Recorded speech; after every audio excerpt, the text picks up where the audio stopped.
yang akan mendapat giliran bicara juga, tapi karena kita selingi satu nomor ya, satu lagu ya, karena sudah terlanjur di lantik sebagai yogi tadi. Nah, yogi itu dalam Islam disebut salik, Pak. Salik itu orang yang mencari tadi itu, mencari harmoni tadi. Salik bukan soleh. Kalau soleh itu orang yang ono salah-salah di piye carane ben dadi apik, itu namanya soleh ya, muslih ya. Kalau salik itu nganggo ka, salik wong sing golek apa ya, keselarasan. Nah ini memang mereka mencari keselarasan karena hidupnya tidak pernah selaras ya. Yang di belakang saya juga saya sedikit khawatir ini di depan ini. Romo-romo bapak-bapak iki nek sampean salam sejahtera kakean arek-arek ngrundel suwe-suwe. Soalnya saya orang Jombang dan Gus Dur itu juga hampir tidak pernah ceramah di Jombang. Gus Dur itu di luar Jombang, saya sendiri orang Jombang tidak berani ceramah di Jombang. Soalnya ngomong apa mesti dikomentari. Khutbah Jumat ngono, para jamaah yang berbahagia, sing mburi bagian dasmu. Itu nih Jombang. Nah, sampean dari tadi salam sejahtera iki dong grundel sejahtera piye? Kredit durung iso bayar ya sejahtera. Asiknya kita bareng-bareng itu kayak gini nih gitu. Tadi Mbak Alisa tadi kan mengatakan Gus Dur itu bukan bela Cina, bukan bela Konghucu, enggak. Gus Dur itu menegakkan keadilan. Janjane iki ya iya. Ajak muring-muring Alisa. Gus Dur itu setia kepada hatinya wong cilik. Wong cilik iki nek karo Cina iki sayang banget. Wong cilik Jawa iki. Dadi nek ana Cina becak iku sedih hatine. Walah Cina kok becak. Ngono kuwi. Saking apike wong Jawa wis. Saking apike. Nek wong Jawa becak ora apa-apa, kere ya wis pancen wis pantese kere. Ana Cina kok becak, Cina kok kuli ning pasar kan mesake ya ngono ki to gitu. Cina kudune duwe piramid no ngono ki ta. Saya mohon kita memiliki kemesraan terus-menerus. Salah satu metode kebersamaan adalah Anda menemukan komunikasi yang mesra secara budaya. Jadi ngene-ngene iki ojo selalu formal, ojo belum tok urip iku ana daginge, ana sarafe, ana otote, ana aluse, ana helai-helai yang lembutnya. Hidup itu lengkap. Sekarang ini kebanyakan orang tuh belum tok, keras tok gitu. Padahal hidup itu macam-macam. Bahkan yang paling vital dalam hidup adalah sesuatu yang pada saatnya keras dia keras dan pada saatnya lembut dia lembut. Yo, paham arek-arek. Itu yang paling vital dalam hidup itu malah seperti itu. Kapan harus keras? Keras. Kapan harus lembut karena tidak diperlukan? Lembut. Enak toh Pak ya. Gitu. Alhamdulillah. Oke, sekarang sebelum Bapak yang berikutnya saya mohon para yogi. Aslinya Pak, saya sama Pak Nevi ini di belakang sampean ini Pak Nevi sama Pak Joko Kamto itu ini main musik bersama sejak 1976. Jadi sudah 40 piro tahun gue. 46 tahun. Ya. Nah, pada tahun 1977-78 itu kita bikin musik puisi yang berjudul Yogi, Pak. Jadi saat durungnya sampean, jadi sampean sih.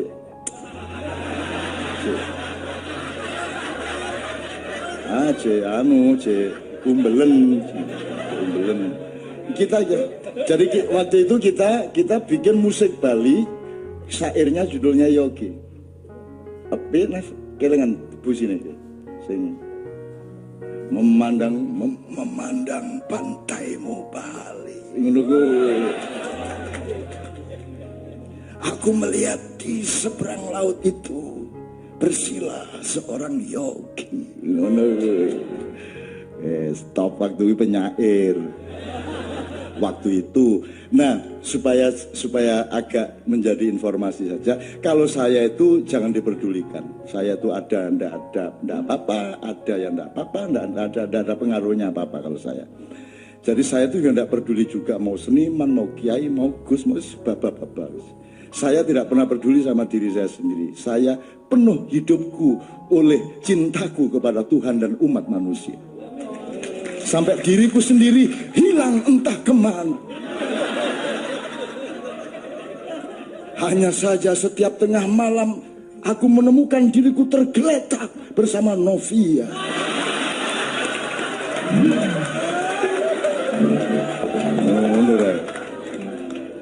Nah, sampean tak kandhani timbangane bingung nyeluk Pak Gus Dur. Aku ya diceluk Pak Cak Nun barang gitu. Tapi juntrungnya itu begini. Jadi Gus itu panggilan kultural. Jadi kalau di keraton itu, kalau sampean dulu di Jogja, dari merantau ke Jogja, semua orang yang jualan di pinggir jalan atau di kampung kan manggilnya Den. Jadi kalau urusannya itu aristokrasi keraton, manggilnya Den, dari kata Raden. Kalau aristokrasinya itu pesantren, Pak Yai kan dihormati sebagaimana raja, maka panggilannya Gus, dari bagus. Jadi anak kiai lahir cepret itu wis langsung Gus. Itu aslinya. Lah saya, bapak saya bukan kiai. Bapak saya petani, duwe kebo, sapi, wedhus, jaran, bedes, sapi turute, maka saya dipanggil Guk. Saya tidak pernah dipanggil Gus sampai hari ini. Nah, untuk soal Gus ini sekarang sudah menjadi ikon di mana-mana, tapi tidak pernah difahami sejarahnya. Aslinya di pesantren, Gus itu anak kiai. Nanti dia dididik nyantri kepada bapaknya, mbahnya sendiri. Begitu dia bisa kitab kuning, kemudian bisa mulai mulang ngaji setelah Isya, dia mulai bukan Gus lagi. Kalau begitu bisa ngajar ngaji disebut Yai, bukan Kiai, Yai. Jadi buyutnya Mbak Alisa itu disebut Mbah Yai Hasyim Asy'ari, itu Mbah Kiai. Kiai itu dari Jawa Tengah, karena orang Jawa Tengah itu semua dikasih Ki. Orang yang dihormati disebut Ki Hajar Dewantoro. Siapa lagi? Ki Bot, Ki Anom Suroto. Ya, sapi turute ya. Oke. Nah, begitu ada seorang yai datang dari Jawa Timur mengajar di Jawa Tengah, dia disebut Kaiki Sopo. Oh, Kaiki Yai. Akhirnya jadi Kiai. Nah, karena Jawa Tengah dulu adalah punya Jogja, Jogja adalah ibu kota Republik Indonesia, maka mainstream bahasa berasal dari sini dulu sebelum Betawi. Maka kata Kiai lahirnya dari sini dulu. Itu karanganku. Nek kamu nggak percaya diteliti. Lah kamu nggak mau neliti, kalau saya ngomong marah. Makanya teliti toh. Kan gitu ya. Kiai itu lahirnya Kiai kalau di Jogja adalah seseorang disebut Ki Hajar Dewantoro tadi, terus ada Yai datang disebut Kiai. Nah, Kiai yang di Jawa Timur lain, bukan sama dengan Jawa Tengah. Di sana itu Jombang terutama itu separuh santri kiai, separuh maling gendut. Jadi antara anak kiai sing kurang ajar ya akeh ya Mbak Lisa. Sing dadi anak kiai sing dadi preman ya oke. Nah, tapi rakyat kan tetap menghormati anak kiai. Betul enggak? Suatu hari ono kendurenan, sunatan, mantenan, dilalah anak Pak Kiai sing ora nyantri, yaitu sing gendo preman kuwi mau, liwat langsung dijaluk ndongani. No ceritane, padahal dia ora iso ndonga. Akhirnya dia dikongkon Kiai. No. Kiai itu, terus yang sebelahnya Kiai. Kiai, semua melemparkan ke sebelahnya Kiai. Akhirnya sing terakhir terpaksa berdoa. Orang menyebut oh sing ndonga kuwi Kiai. Ngono ceritane iku karangan kedua. Oke, lah kowe ngopo ngelundasmu ya ta? Hidup begitu nikmat. Allah memberikan rahmat yang luar biasa. Tidak usah uang, tidak usah kesuburan alam. Di dalam dirimu sendiri terdapat pernik-pernik emas, permata, batu mulia yang kalau engkau menggalinya menjadi nikmat dan indah luar biasa.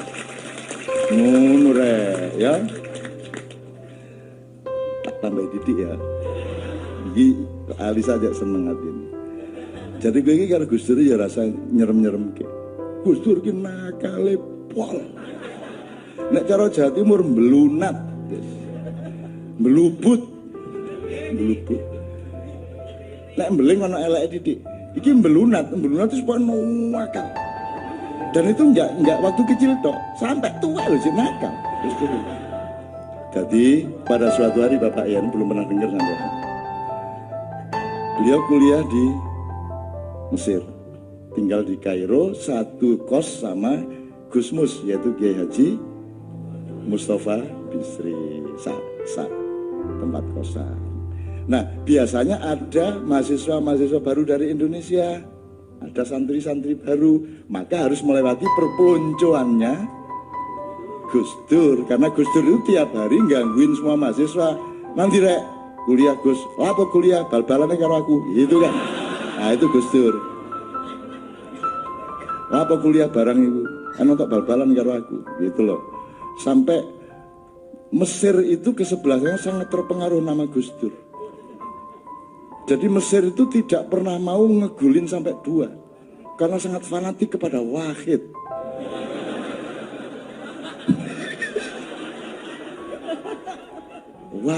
Wahid satu. Beneran nih gue karanganku. Oke, datanglah yang kemarin menjadi kiai besar dari Gontor, yaitu Kiai Haji Syukri Zarkasi.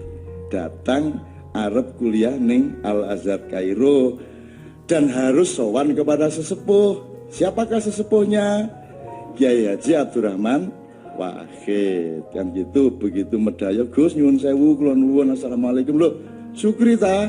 Nggih Gus. Oh alah kate kuliah ndek kene ta le? Nggih.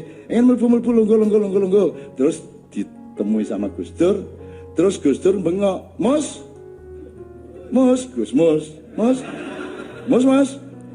Godhokno wedang Mus. Iki ana daya iki lho. Oh nggih, gitu kan. Wis Gus Mus bikin kopi nggodhok wedang, gitu kan. Terus sambil Gus Mus nggodhok wedang di dapur, Gus Dur marani njupuk gelas untuk kopinya nanti. Terus ndek ngarepe Sukri, ya apa nggontor kabare, gitu kan. Terus Gus Dur iku ngelapi gelasnya nganggo celana dalam. Mbuh njupuk ndek endi. Dadi ngene iki, shit. Ya apa kabar nggontor?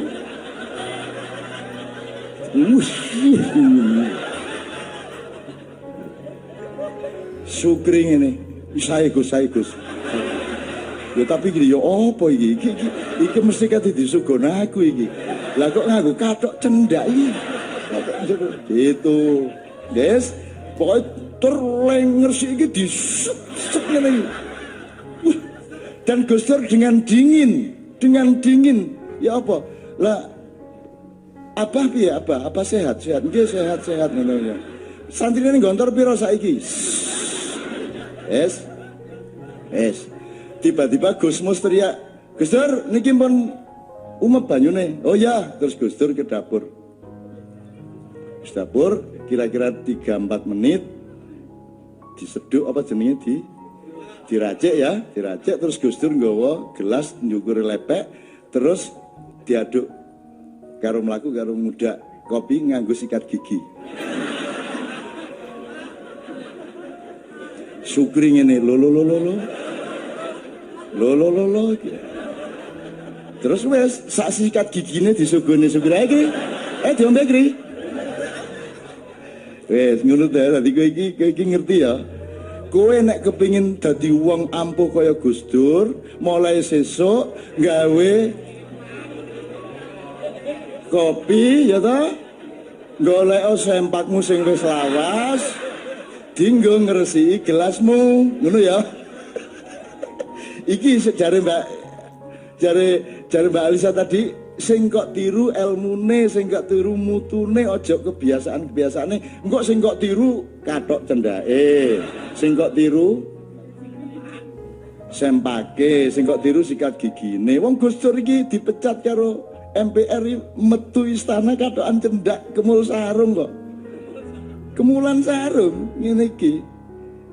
Terus wong sedih kabeh ndelok Gus Dur, ya Allah, Gus Dur ya Allah, gak tega aku, Gus Dur kathokan di istana lho. Padahal Gus Dur iku acting. Jarno cek nangis arek-arek. Terus begitu mlebu, terus dek ndek mburi lawang ngene, yes. Lho kok yes, Gus? Maca sejarah.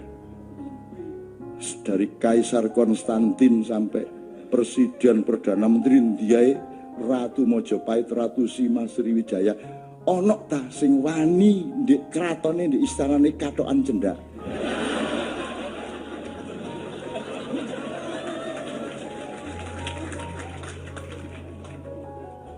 Terus ditambahi jajal mega nek wani.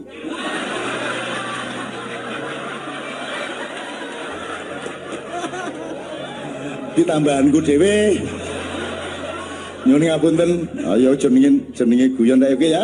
Oke, bismillah. Setelah itu beliau akan mengeluarkan juga. Mudah-mudahan ini kemesraan loh ya. Kalau nanti keluar di YouTube, di ojo terus dipotong-potong sing gak ya. Kalau Anda ingin merasakan nikmatnya kehidupan, datang ke Makyahan, datang ke acara seperti ini. Ya. Di sini kita sudah bersaudara sedemikian rupa sehingga tidak ada lagi batas-batas yang seperti itu. Betul nggak Pak ya? Tentu wis dadi siji wis nyawiji ora masalah. Oke, saiki diapalno kabeh nadane sak pira? Saya akan minta kepada Pak Yai Muhaimin untuk meneruskan, tapi saya kasih ujung cerita tadi karena yang cerita mengenai kopi dengan gelas dan celana dalam dan sikat gigi tadi adalah Gus Dur sendiri kepada saya. Karena aku nesu tau aku wong gontor ya. Saya kan wong gontor, kiai iku dipelkono kaya ngono kuwi kan gitu. Aku nesu no akhire. Lho kuwi karep sampean iku ya apa, Gus? Kok sampean suguhi kiai iku nganggo sempak iki piye? Jadi dia ternyata cerita ke saya itu karena saya orang gontor gitu loh. Kurang ajar wong situ iya ngono. Ya wis. Iya ben mangkel aku.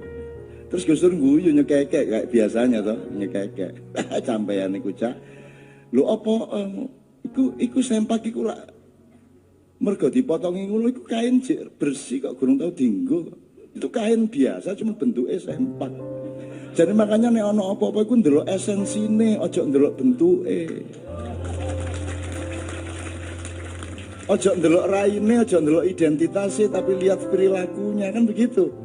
Lihat fungsi dan manfaatnya, jangan dilihat apa jenenge lembaganya apa, namanya apa, institusinya apa. Lu sikat gigi Gus, lu sikat gigi kurang tinggal plastik kok. Plastik kan nggak bisa ditempelin apa-apa. Dan itu belum pernah saya pakai. Itu dari toko langsung tak buka. Nggak ada masalah sebenarnya. Cuman karena orang punya kesan itu sikat gigi, biasa ditelen di untu, kok ditelen di kopi, orang bingung. Itu bukan kebingungan hakiki, itu kebingungan budaya.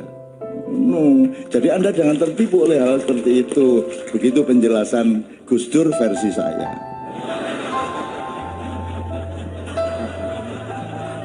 Lu enggak, ilmunya memang begitu toh. Saya pasti tidak ingat atau enggak ngerekam. Jawaban Gus Dur pasti tidak persis kalimatnya seperti itu, tapi intinya seperti itu. Sama dengan hadis Nabi. Hadis Nabi segitu banyak tenanan bawi kalimatnya. Kalau ada direkam tak gue biar urungono jajet toh. Jadi gue memang kerumuku ngene akhirnya diverifikasi dari berbagai segi, akhirnya sekian ulama mengiyakan kan begitu. Jadi nek Quran itu setiap huruf, setiap harokat itu pasti, tapi kalau hadis kan tetap asal usulnya seperti itu. Apalagi hadis KW4 saya tentang omongannya Gus Dur kan gitu. Jadi yang penting sekarang yang diambil adalah intinya. Jadi Anda jangan terjebak oleh apa dia organisasinya apa, agamanya apa, lembaganya apa, tapi lihatlah perilakunya, lihatlah sumbangan perdamaiannya, lihatlah manfaat kehidupannya kan begitu. Setuju anak-anakku sekalian? You understand? paten.